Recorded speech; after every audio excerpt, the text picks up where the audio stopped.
اس بنیادی اینٹ کو درست رکھیں گے تو کامیاب ہوں گے۔ شاعر کہتا ہے خشت اول چونے حد میں مار کر تا سریا می روت دیوار کر، اگر پہلی اینٹ اور بنیاد معمار اور مستری نے غلط رکھ دیا تو آسمان تک بھی اگر وہ دیوار چلی جائے گی تو ٹیڑھی ہی جائے گی، اور اگر درست بنیاد کو رکھ دیا تو تھوڑے دور بھی جائے تو درست جائے گی، اور دیکھنے والے اچھا کریں گے کہ مکان کتنا اچھا ہے۔ وہ پہلی اینٹ ہمارے بچے ہیں، اس بچے کو ہمیں حدیث کہتی ہے بچے کو قدر کرنے کی ہدایت دیتی ہے، اور قدر کا مطلب یہ نہیں کہ ان کو کھلاؤ پلاؤ محبت کے نگاہ سے دیکھو، نہیں، ان کا مطلب یہ ہوا کہ جہاں جیسی ضرورت ہے ویسا ان سے کام لیا جائے۔ اگر بچے کو محبت میں بگاڑ دیا جائے، ان کے ہاتھوں میں وہ دن اور رات کیا کر رہا ہے، ان کے ہاتھ میں موبائل سے وہ کس خدمت کو انجام دے رہا ہے، اگر ان کو محبت میں چھوڑ دیا جائے تو خدا کی قسم وہ بچے کل مستقبل کے معمار نہیں ہو سکتے۔ تو اپنے بچوں کو بھی دیکھنے کی ضرورت ہے۔ دوسرا سب سے بڑا طبقہ نوجوانوں کا ہے۔ آج ایک چند نوجوان نے چاہا تو اتنا بڑا جلسہ کر لیا۔ ہم نے چند نوجوان کو دیکھا، ایک بستی میں 4 نوجوان کھڑے ہوتے ہیں، 5 نوجوان کھڑے ہوتے ہیں، اور انہوں نے ارادہ کر لیا کہ اپنے گاؤں میں شادی اور بیاہ میں ہم بینڈ باجا اور بارات کے ساتھ غلط خرافات نہیں ہونے دیں گے۔ سارا گاؤں ایک طرف، وہ 4 نوجوان اپنی ہمت کے بنیاد پر کامیاب ہو گیا، اور وہ اپنے اس ارادے میں کامیاب ہو گیا، کسی کی مجال نہیں ہوئی ان کے سامنے ٹک سکے۔ جب حق کے لیے انسان جرا کرتا ہے تو اللہ کی مدد ان کے ساتھ شامل ہوتی ہے۔ ہمارے آقا جناب محمد رسول اللہ صلی اللہ علیہ وسلم نے جوانوں کو پسند کیا، فرمایا ان کے بازو کی طاقت اسلام کے لیے اگر استعمال ہو تو معمولی نہ سمجھو، جو بازو اللہ اور دین کے لیے کھڑا ہوتا ہے اللہ تبارک و تعالیٰ قیامت کے دن عرش کے سائے میں اس کو جگہ دے گا، اور جس دن کے اللہ کے عرش کے سائے کے علاوہ کوئی سایہ نہیں، اس دن اس نوجوان کا بھی ذکر ہے جس کا اٹھان اللہ کی عبادت میں ہوئی ہو۔ فرمایا کہ سب سے بہتر عبادت مجھے بوڑھوں کی نہیں لگتی، مجھے اور کسی کی نہیں لگتی، سب سے بہتر عبادت جو اللہ کو پسند ہے، فرمایا نوجوانوں کی عبادت پسند ہے۔ آپ کیا سمجھتے ہیں کہ نوجوان صحت کے اعتبار سے ٹھیک، طاقت کے اعتبار سے ٹھیک، حالات کے اعتبار سے ٹھیک، اب ہم جو چاہے کریں، خدا کی قسم اللہ کے رسول کی کا سبب ایسا نہیں، وہ سبب اس بات کا دیتا ہے اگر اللہ نے اٹھا دیا، اللہ نے طاقت دی، اللہ نے جوانی دی، تو اس طاقت اور جوانی کو اللہ کے کام میں لگا، سماج کے سدھار میں لگا۔ اگر تم نے لگا دیا تو خدا کی قسم دنیا اور آخرت دونوں سمجھ جائے گی۔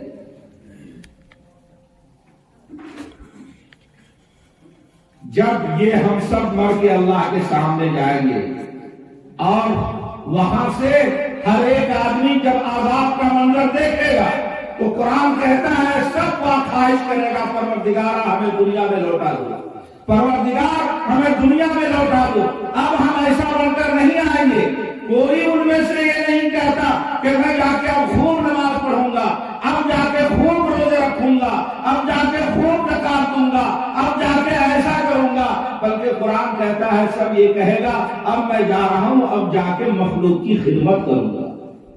ہائے ہائے، اب جا کر ہم غریب کے کام آئیں گے، ہم بھوکوں کو کھانا کھلائیں گے، اب جا کر ہم وہ کام کریں گے جس سے ایک دوسرے کا دل خوش ہو۔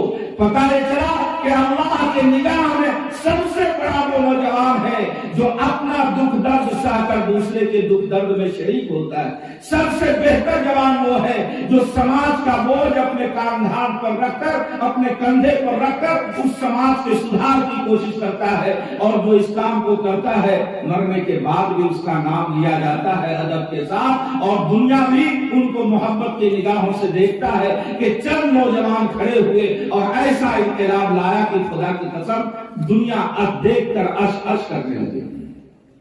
یہ اصلاح معاشرہ صرف بینر چپکانے کا نام نہیں ہے، نوجوان جو تیار ہوئے اور اتنا بڑا جلسہ منعقد کیا، اس اسٹیج سے پیغام دیا جاتا ہے آپ کمیٹی بنا لیجیے، یہ چند لوگ جوانوں کی کمیٹی بنیے اور بن کر کے آپ سدھار کے لیے کوشش کیجیے، ہر ایسی چیز جو برائی سے تعلق رکھتی ہے ان کو روکیے۔ قرآن حدیث میں کہا گیا اگر اللہ نے تمہیں طاقت دی ہے تو ہاتھ سے روکو، اگر ہاتھ چلانے کی روکنے کی طاقت نہیں تو زبان سے روکو، اگر زبان بھی تمہارے قابل نہیں ہے کہ تم روک سکو تو کم سے کم اپنے دل میں اس کو برا سمجھو، ایسا نہ ہو کہ دل کے اندر تو تم اس سے محبت رکھتے ہو، فرمایا اس دل کے اندر اس کو برا سمجھنا ہاذا اضعف الایمان، ایمان کا سب سے کمزور درجہ ہے۔ غور فرمائیں ہمارا ایمان کہاں جا رہا ہے؟ طاقت رہتے ہوئے ہم اپنے لڑکے اور لڑکی کو برائی سے نہیں روک سکتے، ہاتھ کا استعمال نہیں، زبان کا استعمال نہیں، خدا جانے دل کا حال کیا ہے۔ سماج میں برائی ہو، اگر ہم اس مٹھی کو کھول لیں تو کوئی کام نہیں کر سکتے، اور اگر اسی مٹھی کو باندھ لیں تو ہم ہر وہ کام کر سکتے ہیں جس سے کہ دشمن کا مقابلہ ہو سکے۔ فرمایا کہ تم چار جوان الگ الگ فکر و سوچ کا نہ ہو، ایک فکر و سوچ کے ساتھ اٹھو اور کمیٹی بنا کر سماج سدھار کی کوشش کرو۔ یہ چند رات کا اور چند پیسوں کا یہ جلسہ، اس سے بڑا کارگر یہ ہوگا کہ انسان کمیٹی بنا کر اپنی طاقت کا استعمال کرے، خدا کی قسم وہ محلہ سدھر جائے گا، وہ خاندان سدھر جائے گا، وہ پورا سماج سدھر جائے گا۔ اس لیے اس اسٹیج سے پیغام دیا جاتا ہے اگر آپ نے اتنا بڑا کام کیا ہے تو ہمت کر کے اس کام کو کر کے دکھائیے۔ یہ دوسرا طبقہ جو جوانوں کا طبقہ ہے۔ تیسرا طبقہ ہمارے سامنے بوڑھوں کا طبقہ ہے جو پیر کمر میں لٹکا چکے ہیں۔ یہ سدھار، ان کی سدھار یہ ہے کہ کم سے کم یہ جوانوں کی سرپرستی کریں، یہ بتائیں کہ فلاں جگہ غلط ہو رہا ہے، ہمارے ہاتھ اور زبان میں تو طاقت نہیں، ہم تمہاری سرپرستی کے لیے تیار ہیں، تم آگے بڑھو، ہم تمہارے ساتھ ہیں۔ اگر اتنا بھی اس کے اندر جذبہ ہو جائے تو خدا کی قسم وہ سماج نہیں بدل سکتا ہے۔ لیکن افسوس ہمارا وہ پہیا، ہماری وہ بنیاد کی اینٹ جو بوڑھوں کی شکل میں ہے، یہ کم بگڑا ہوا نہیں ہے۔ جہاں بیٹھے وہیں پر ایک دوسرے کی باتیں، شکوہ شکایت جی، اور ایک دوسرے کو ایسی سازش، ایسا سکھاؤ، ایک دوسرے کی ایسی پڑھائی جو آپس میں ملے گا کیا، آپس میں لڑائی کی نوبت آ جاتی ہے۔ فرمایا گیا کہ ایسے بوڑھوں پر اللہ کی لعنت ہوتی ہے جو کہ ایک دوسرے کو صلح کرانے کے بجائے ایک دوسرے کو توڑنے کی کوشش کرے۔ تو ہمارا وہ طبقہ جو بوڑھوں کا طبقہ ہے، ہمارے سر اور آنکھوں کا تاج ہے، اور ان کے لیے ضروری ہے کہ وہ جوانوں کی سرپرستی کریں۔ اگر یہ سرپرستی قبول کر لے تو خدا کی قسم انقلاب آ جائے۔ تو ہمارا وہ طبقہ بھی آج کے اس دور میں کم بہتا ہوا نہیں ہے۔ اور چوتھا طبقہ جو آج دنیا طلب کر رہی ہے، اور اس طبقہ کا نام ہے ہماری ماں اور بہن، خواتین کا طبقہ۔ فرمایا یہ طبقہ اتنا سمجھدار ہونی چاہیے، اتنی صلاحیت ہونی چاہیے کہ بچہ کبھی درست نہیں ہو سکتا، اگر وہ گود سدھر جائے تو خدا کی قسم اس سے بچہ اچھا نہیں ہو سکتا۔ اس لیے فرمایا ماں کی گود جو سب سے پہلی درسگاہ ہے، اس عورت کے طبقے کو کتنا سدھار ہونا چاہیے۔ ایک بچہ پیدا ہوتا ہے، تاریخ بتاتی ہے، اور تاریخ میں ان کا نام روشن ہے۔ بچہ پیدا ہوا، دودھ نہیں پی رہا ہے، حلق خشک ہو رہا ہے، روتا جا رہا ہے، ان کے ماں باپ نے ان کے بزرگ دادا کو یا نانا کو وہ بچہ پیش کرتا ہے اور کہتا ہے ذرا بند کر دیے، بچہ دودھ نہیں پی رہا ہے، صبح سے اب تک دودھ نہیں پیا۔ حضرت نے گود میں لیا اپنے پوتے یا نواسے کو اور لے کر کے بہت دیر تک اس کا چہرہ دیکھا، اور چہرہ دیکھنے کے بعد کہا الحمدللہ، سبحان اللہ۔ اب ظاہر سی بات ہے جو ان کی ماں، ان کے باپ تھے، ان کے تیور بدلے ہوئے چہرے کے کہ میں نے دم کرنے کے لیے دیا، بچہ حلق خشک ہوتا جا رہا ہے، کہیں ایسا نہ ہو کہ ہمارا ساتھ چھوڑ دے، اور اس پر یہ کہہ رہے ہیں سبحان اللہ، اس پر یہ کہہ رہے ہیں الحمدللہ۔ یہ الحمدللہ سبحان اللہ کہنے کا وقت ہے۔